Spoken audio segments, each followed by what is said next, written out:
book in question? What? And Nehemiah? So what's the book in question then?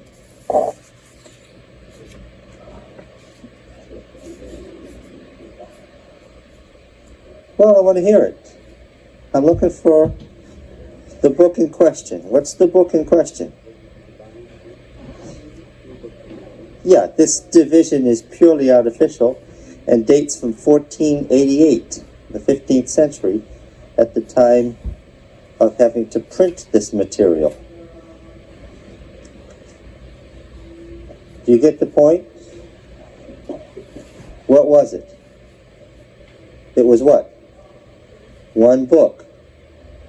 The answer to the question, what's the book in question, is Ezra Nehemiah, with a hyphen.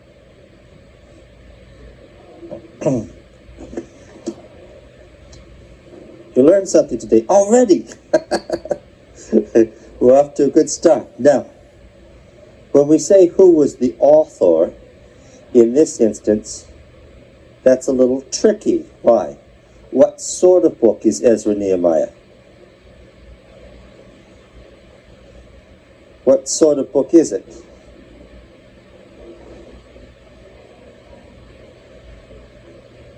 Well, has anybody read it? What sort of book is it? What does it contain? Yeah. What sorts of things does it contain? Huh?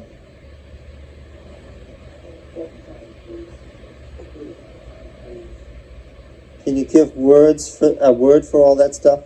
Important times, dates, decrees. Is there a word for any of this? What? We already said it was history. That's not prophecy, that's for sure.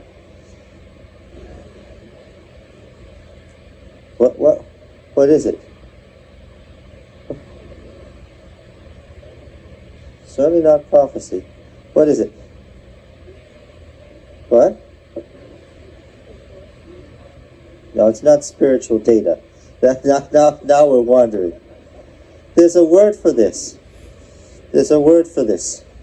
Can we read Ezra 1:1-3? The opening verses? This might help. In the first year of Cyrus, king of Persia, the word of Yahweh by the mouth of Jeremiah might be accomplished. Yahweh stirred up the spirit of Cyrus, king of Persia, so that he made a proclamation throughout all his kingdom and put it in writing. Okay.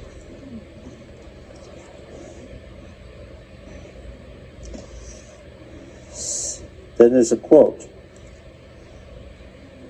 Thus says Cyrus, king of Persia, Yahweh God of heaven has given me all the kingdoms of the earth. He has charged me to build him a house at Jerusalem, which is in Judah. Whoever is among you of all his people, may his God be with him. Let him go up to Jerusalem and Judah. And then it continues. And rebuild the house of Yahweh, the God of Israel. He's the God who is in Jerusalem. Let each survivor in whatever place, and so forth and so on. Where else are these words found? Where else are these words found? What? Well, it alludes to Jeremiah, but these words aren't found in Jeremiah. Jeremiah was long dead before Cyrus ever appeared in history. Where else are these words found? What? Isaiah. These words are not found in Isaiah. Where else are these words found? We're far into the quarter on Ezra Nehemiah, and we haven't got the basics down yet. Where else are these words found? Where? That was a guess, I think. That was a good one, though. What? Turn back the page. Turn one page back to 2 Chronicles, chapter 36. And beginning at verse 22. Now in the first year of Cyrus, king of Persia, that the word of Yahweh by the mouth of Jeremiah might be accomplished, Yahweh stirred up the spirit of Cyrus, king of Persia, so that he made a proclamation throughout all his kingdom, and also put it in writing. Thus says Cyrus, king of Persia, Yahweh, the God of heaven, has given me all the kingdoms of the earth, and he has charged me to build him a house at Jerusalem, which is in Judah. Whoever is among all his people, may Yahweh his God be with him. Let him go up, ... What do I mean by ... What's the point that I'm making? Right. This is not the whole decree. He breaks it off here. Why? Where's the rest of it to be found? In Ezra, Nehemiah. Ezra, Nehemiah is a collection that every person, listen, because nobody answered, is a collection of Chronicles. A collection of Chronicles. Now, who was the author? What's the problem with what I'm saying? Who was the author? What's the answer? There were a number of authors. That's the answer I was seeking for in the last 10 minutes. What is the first critical question? What is the first critical question? Everyone in chorus, let all the people say together, who was the author?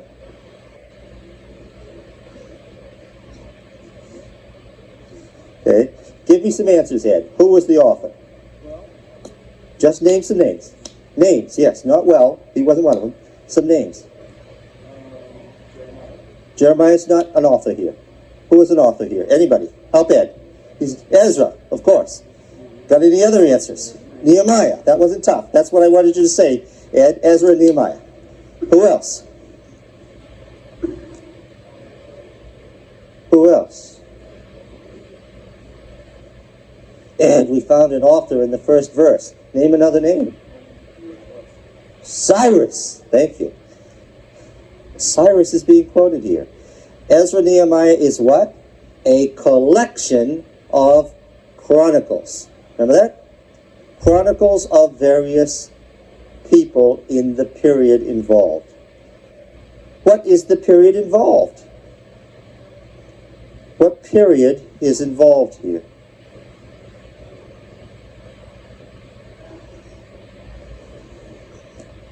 Well, now, you can't say that if you've read the book. You're guessing now. What period is involved in Ezra and Nehemiah? Anyone? What? That's not a good answer. What period is involved in Ezra and Nehemiah? What? Well, we could start the beginning. We've just read the beginning. Anyone want to tell me what the beginning is? Well, we've read the first verses. Let's start there. Can you give me a year? I'm asking for a period. I know that the First World War, the period, is from 1914 to 1918. That's the period. Okay? Now, I'm asking for something like that. What's the period of Ezra and Nehemiah?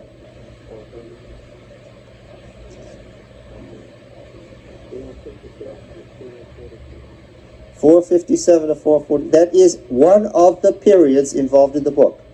You've got a section. You've even got the right dates for one section. So you're doing well. Now give me the whole period. Start with verse 1, folks. We read verse 1.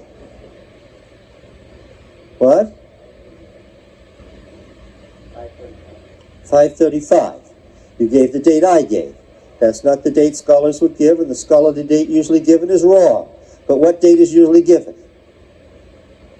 538. Good. I'm feeling better already. Okay. 538, which I'm saying is not correct. I'm saying the date is actually 535. 2. Now we've got a first date. I'm asking for a period. What do we need now? We've got a beginning date. What do we need? An end date for the period. Can anybody tell me how far Ezra Nehemiah goes? What? Well, Nehemiah's career ends around 423. Then there are some other items appended by the editor. What word did I use? Editor. If it's a collection of chronicles from different periods, what must there have been? Who edited them? Yes, so the answer to the question, who was the author, is what? Well, there were lots of authors, and then there was an editor. When necessarily did the editor live and work and put Ezra and Nehemiah together? But, yes, it would have to be in the last part. He couldn't edit Nehemiah's memoirs until Nehemiah had done what? And died and gone to heaven. Now, exactly, until there was some need to put this collection together. Yes.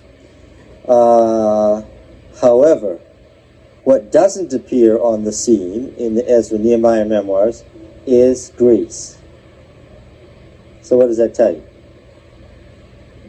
When there was another great change in the fortunes of the temple and of the Jews in Judea, that doesn't appear. It was during the Persian period, yes. It was at a time when people still knew that Ezra's big enemy from Samaria was the governor of Samaria. It's not even mentioned. Why is it not mentioned? Because it's assumed that the readers, what? Know that. Yes. Now, Sanballat, it happens we know now from the Samaria papyri, had a grandson of the same name. So, actually, this family runs down to about 390, 398 BC as the outer date for the time that folks who are mentioned in the Nehemiah memoirs were still in office. So, what's the usual outer date on the end? Outside date on the end is 398. 535 to 398. So when was our editor working?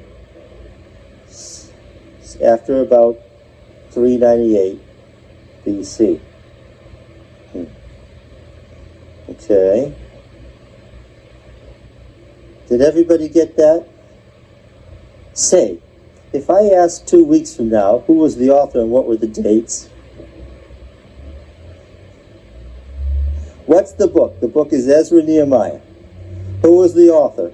All those people whose memoirs are represented, plus the additional editorial comments. When did the editor live? At least at the time when all the people mentioned in the book were still in office, up to about 398 BC.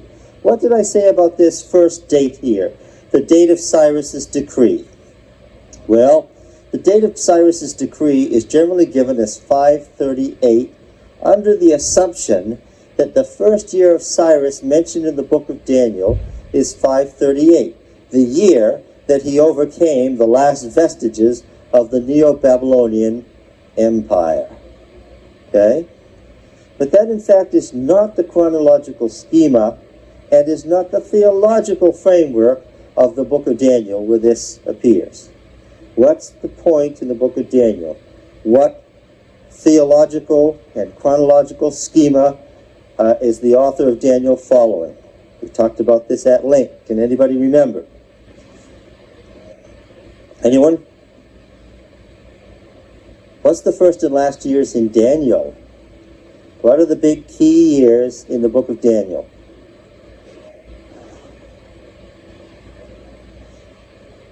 "70 years. Yeah, that's right. And what are those years in Daniel? What are the dates of those years in exile? We can keep working at it. No, Daniel. What are the 70 years in Daniel around which the entire book is written?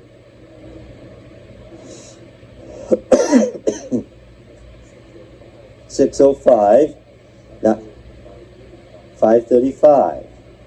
Yes, Daniel 1. Let's look at Daniel 1 again.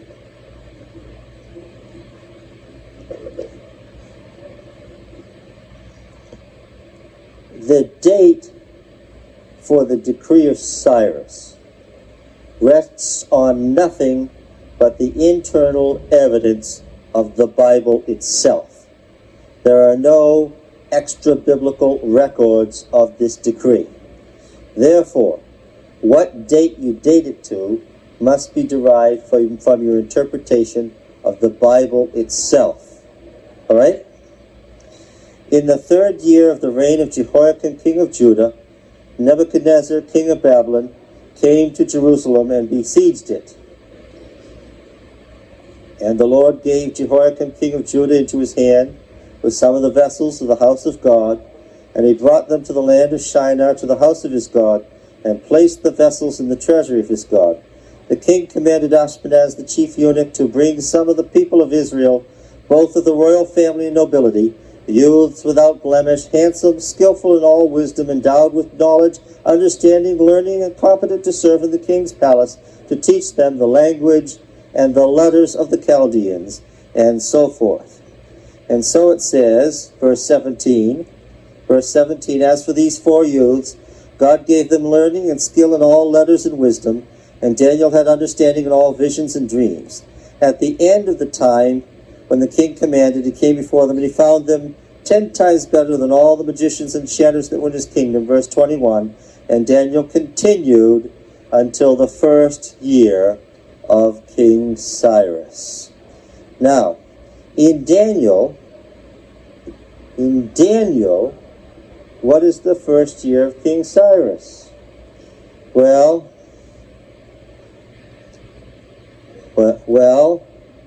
what's the story in Daniel? Cyrus, in fact, meets and destroys the main body of the Neo-Babylonian Empire in 538. And he enters the city in triumph, as the Cyrus cylinder tells us, the population overjoyed at his coming and sick of the Chaldean kings. But, having grasped the hand of Marduk, literally, I have held his right hand. What did the Babylonian king do on New Year's Day when he went up the Tower of Babylon to the 7th heaven? What did he do? He grasped the right hand of Marduk. Now, you mentioned Isaiah. What does it say in Isaiah that the Lord has done with Cyrus? Cyrus, my servant, whose right hand I have held. Get it? It's in reference to this ceremony. But what was the case with Cyrus? He didn't what? He didn't at that point take over what had been the area of the Neo-Babylonian Empire. He did not assume the crown of Babylon in 538. Tell me the story from the book of Daniel. Instead, what? Yes. Who was he? Cyrus had a problem. He couldn't conquer Babylon alone. What did he need? Who was his great ally in this endeavor?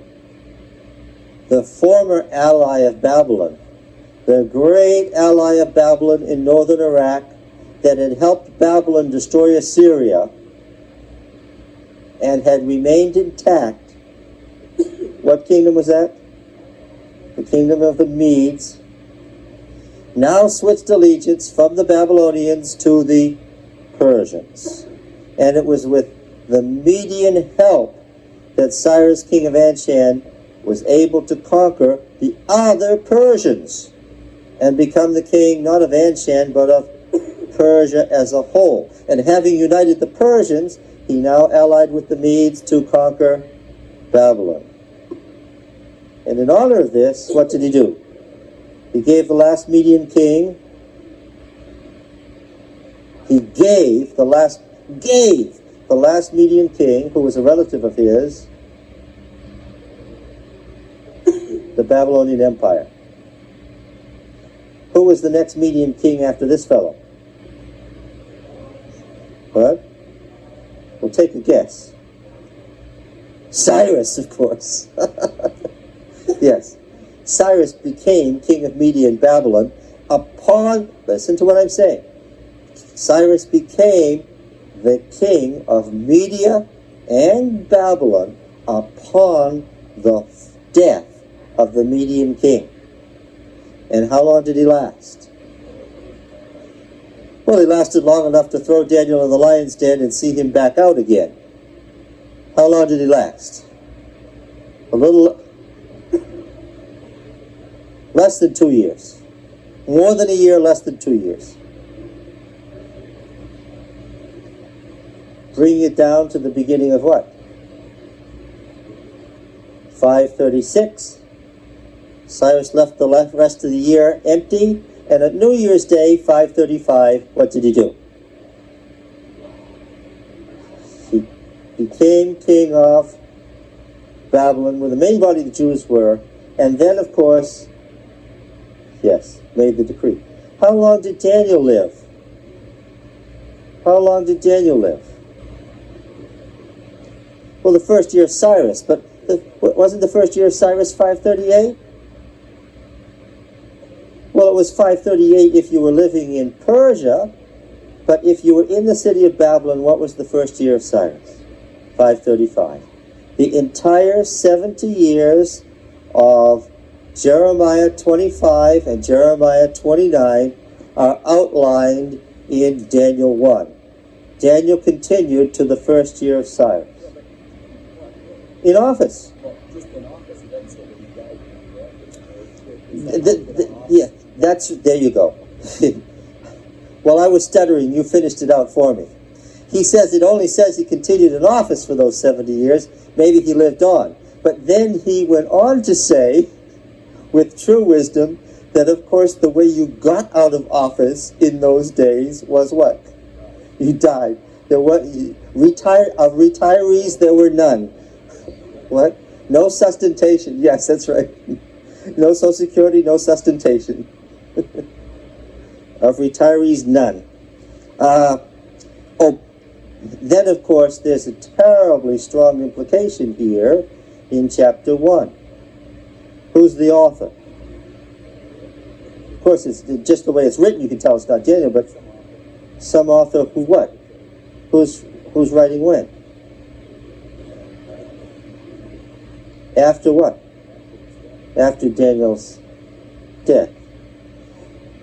This explains the constant criticism of the book of Daniel, that Daniel chapter 1, Daniel chapter 2, Daniel chapter 3, Daniel chapter 4, Daniel chapter 5, Daniel chapter 6 misunderstands much of the technical data of the Babylonian Empire.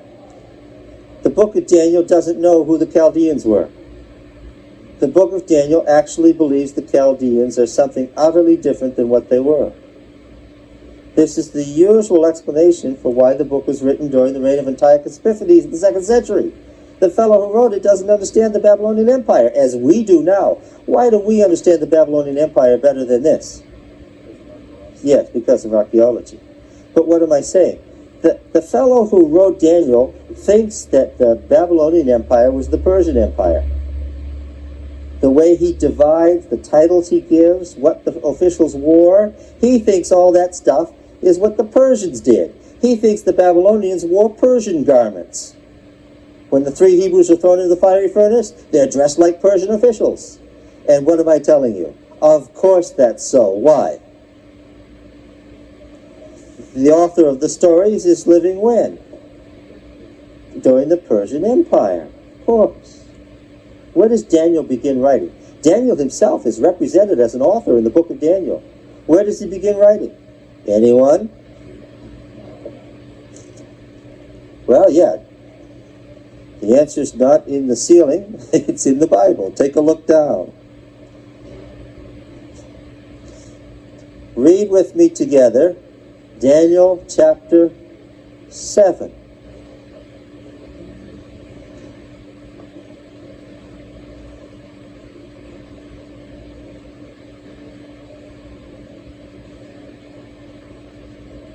Okay. Here's a perfect example of how you can see the structure of a book. These verses are so clear that even the most ardent fundamentalist who thinks that God will cease to exist if Daniel didn't write the first 6 chapters of Daniel himself can't escape it. It reads thus: in the first year of Belshazzar, king of Babylon, Daniel had a dream and visions of his head as he lay in bed. Who is writing? Daniel or someone other than Daniel?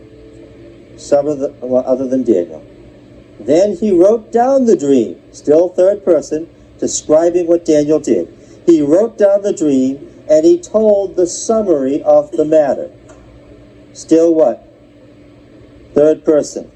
Daniel said, still what? Third person. Quote, I saw. Where does Daniel as an author begin?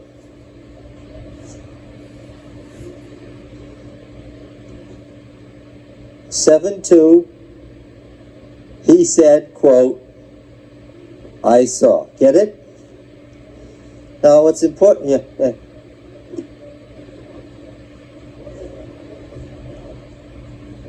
Well, of course, that's the point I'm making. It's a quotation of Daniel's summary of the matter. Well, the author is telling you, by this very elaborate introduction, that what follows in chapter 7 is a verbatim account of what Daniel said. He intends it to be a direct quote. You could say that still technically the editor is writing every word of chapter 7, but he's saying to you as he writes, but I'm giving you what? The authentic quote of what Daniel said. By the way, the quote exists in what form? The quote exists in what form, Ed? Is it a verbal quote? Yes, but you're missing the point. Read it again. Read it aloud. No, you've gone too far. No, you haven't gotten there yet. Read from verse 1.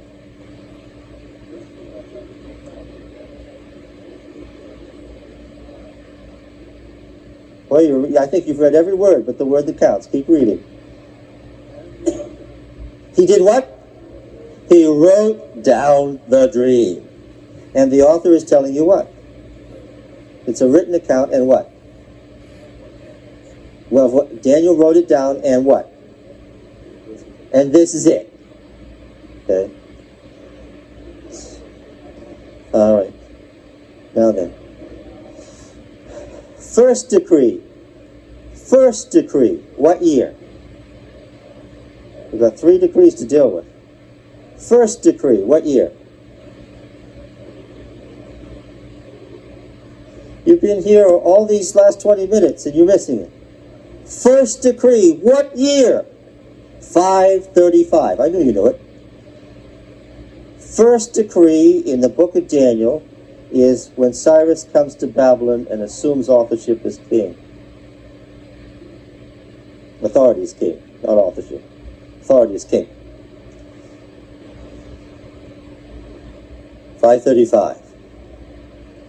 According to Jeremiah, what year is the actual year of beginning of 70 years of exile? 605. What year is the end? The announcement of the decree to restore Jerusalem at 535. Now, did it happen?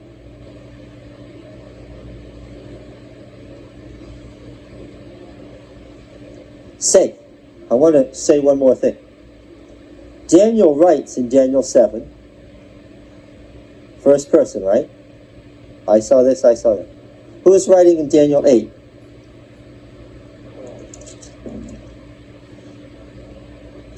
Who's writing in Daniel 8? Daniel, where do you get that from? A vision appeared to me, Daniel.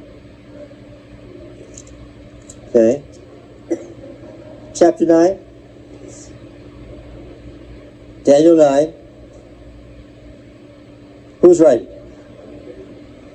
Daniel. chapter 10.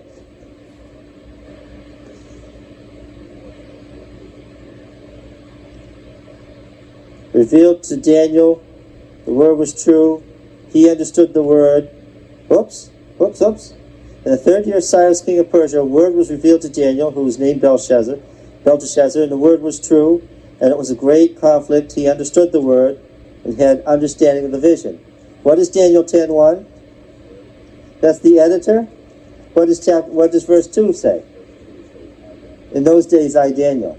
But the editor reappears in 10:1. Yes.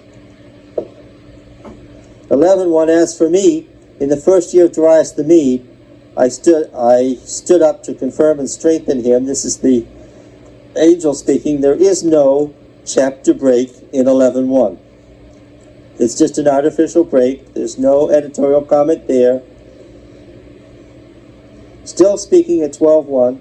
At that time shall arise Michael, the great prince who has charge of your people. Who's being spoken to? Daniel's being spoken to. So 10, 11, and 12 are a single literary unit. Who's speaking? Daniel is. So now I have a question before I leave the book of Daniel and leave you with questions in your mind. Daniel as an author is represented from where to where? Daniel as an author is represented from where to where? 7 to 12. Then what's the purpose of 1 to 6? What are those? Let's see. That's about him being taken into exile, continuing for 70 years in office. Chapter 2 is about the great image, the dream Nebuchadnezzar had. Chapter 3 is about what? The 3 Hebrews in the fiery furnace. Chapter 4.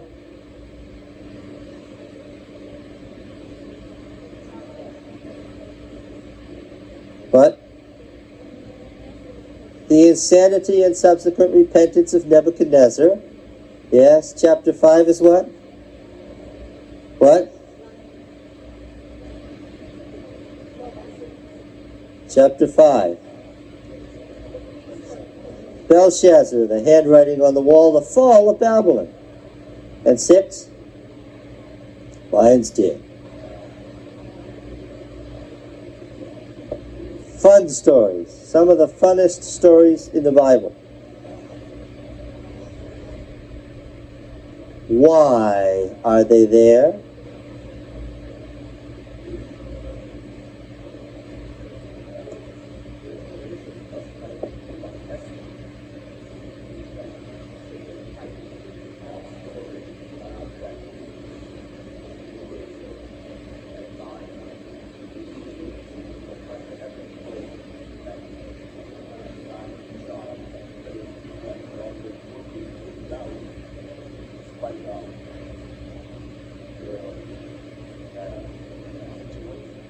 What kind of time do we have? Am I going the wrong way again? I'm sorry.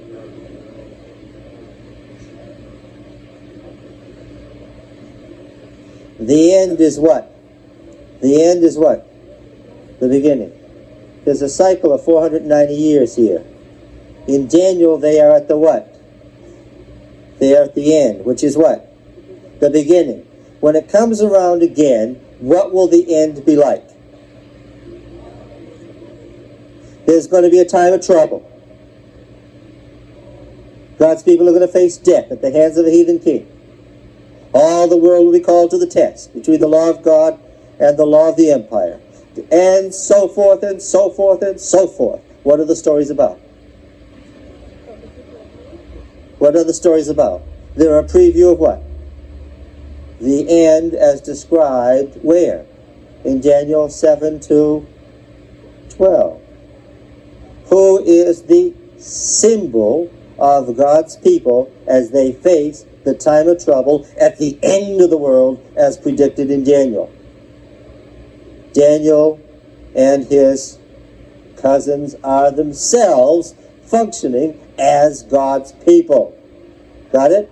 The stories are theological in purpose.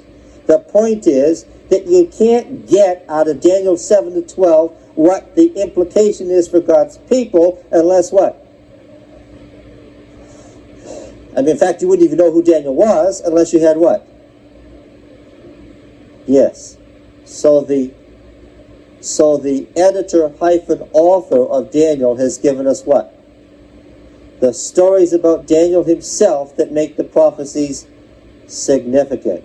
That's why the book functions as a whole. There was a decree to restore and build Jerusalem. Did God's people do it? What's the answer? Well, given a choice like that, knowing what you know about human nature, what's the probable answer? Even if you had no knowledge of the history of the times, what would you say? No. 20 years later. 20 years later, what do we find the prophets Haggai and Zechariah doing? What is Haggai urging the people to do? Well, you got to read now. We've got to flip over. What? To build the temple. Oh, come on now. When was the decree to restore the temple? 535. The second year of Darius the king in the 6th month. 20 years later, what are God's people being urged to do by the prophets? Build the temple. So what has happened? As you read through Haggai in the first half of Zechariah, what has happened? Pretty much what? Nothing.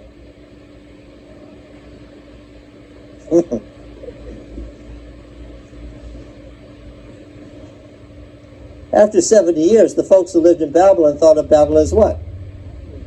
As home. What happened to the urgent desire of their grandparents to go home? What? Well, the grandparents may have longed for the old country, what? In the grandchildren's mind, what? This was home and there wasn't any need to go back to the old country and there was no urgency and folks didn't go. Now here's a problem. In Daniel chapter 9, a passage beloved of all Adventists. That means everybody here can recite it almost verbatim, with occasional lapses into inserting there what you think it says. In verse 24, about 70 weeks, right? 70 weeks of years are decreed concerning your people, your holy city, to finish transgression, to put an end to sin, to atone for iniquity, to bring in everlasting righteousness, to seal both the vision and prophecy, and anoint the most holy. That's everything. It's all over then. Know therefore and understand that from the going forth of the word to restore and build Jerusalem. When was that? When was that? Well, in the book of Daniel, when is that? In Daniel itself, without going outside the end of Daniel, what year is that? Huh? Has to be. The book of Daniel itself says what year it was. What was that? 535. So, if we're doing an exegesis now, what's an exegesis? What it meant originally. We're doing an exegesis of Daniel. When should the 70 weeks of years have begun? 535. We don't date them from that year, do we? We do not date them from 535. What year do we date them from? 457.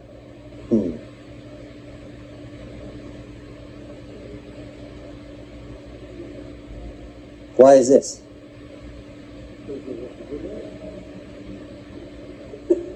As we read Haggai and Zechariah, what has happened? They're marching under the impetus. There's a civil war going on in the Persian Empire.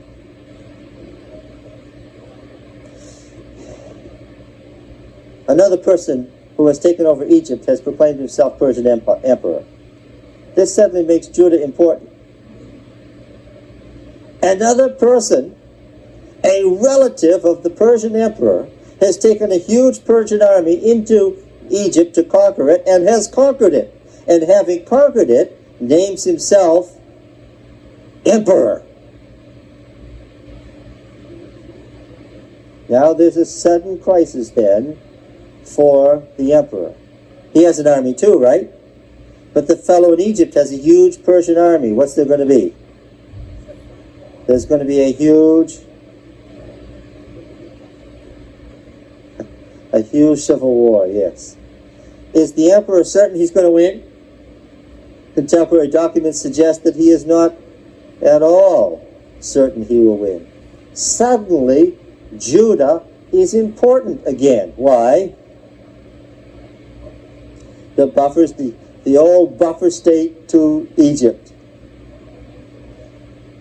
The emperor wants the Jews firmly in his camp.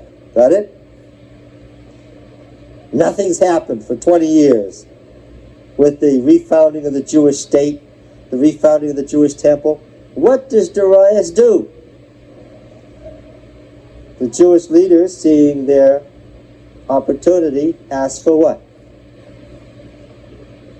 Permission to rebuild the temple. And what does Darius do? He readily accedes to the request and what?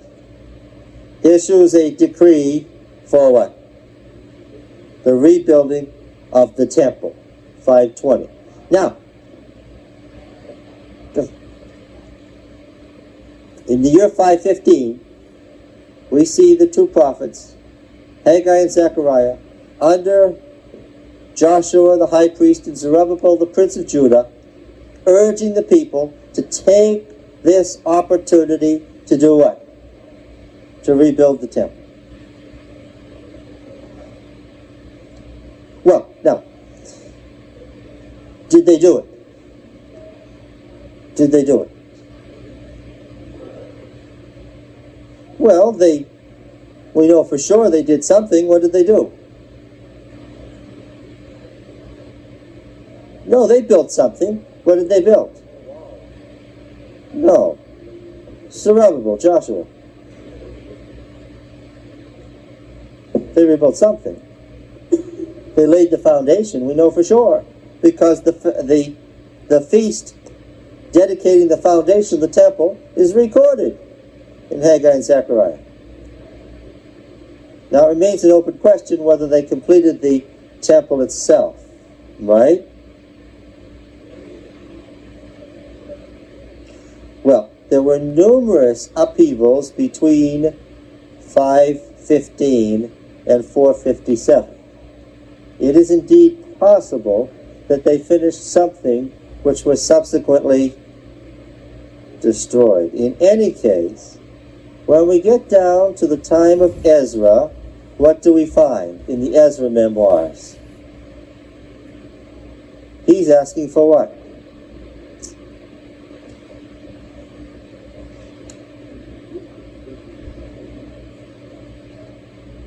He wants the completion of the project. What does that indicate?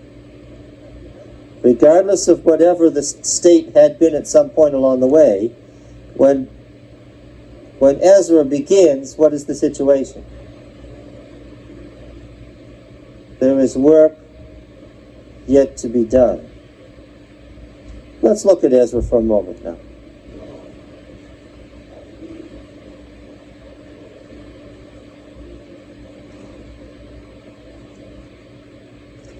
What did we begin reading about in Ezra 1:1?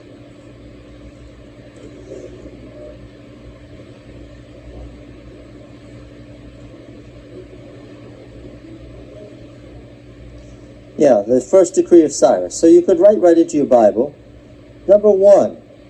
You could put number 1 there, the decree of Cyrus. Chapter 2 begins, now these were the people of the province who came up out of the captivity of those exiles, whom Nebuchadnezzar king of Babylon carried captive to Babylon. They returned to Jerusalem and Judah, each to his own house. They came with Zerubbabel, Joshua, and so forth. And then they are numbered, as you would expect from the chronicler.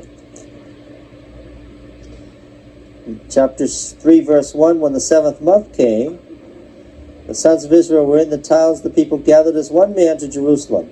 Then arose Joshua, son of Jozadak, and his fellow priests, and Zerubbabel, the son of Shealtiel, with his kinsmen, and they built the altar of the God of Israel to offer burnt offerings on it. And the rebuilding of the temple is begun. Verse 8. Now in the second year of the coming of the house of God at Jerusalem, in the second month, Zerubbabel, son of Shealtiel, and Joshua, the son of Jozadak, made a beginning, together with the rest of their brethren, the priests and Levites, and all who had come to Jerusalem from the captivity, and so forth. Verse 10, and when the builders laid the foundation of the temple of Yahweh, the priests did so, and so forth, right? There was a great shout, and they praised the Lord. So what's happening in chapter 3? Some wept when they saw the foundation being laid. They couldn't distinguish the sound of joy from the sound of weeping. In chapter 3, the foundation is being laid. When is this? This is all in that great interval between 520 and 515 BC.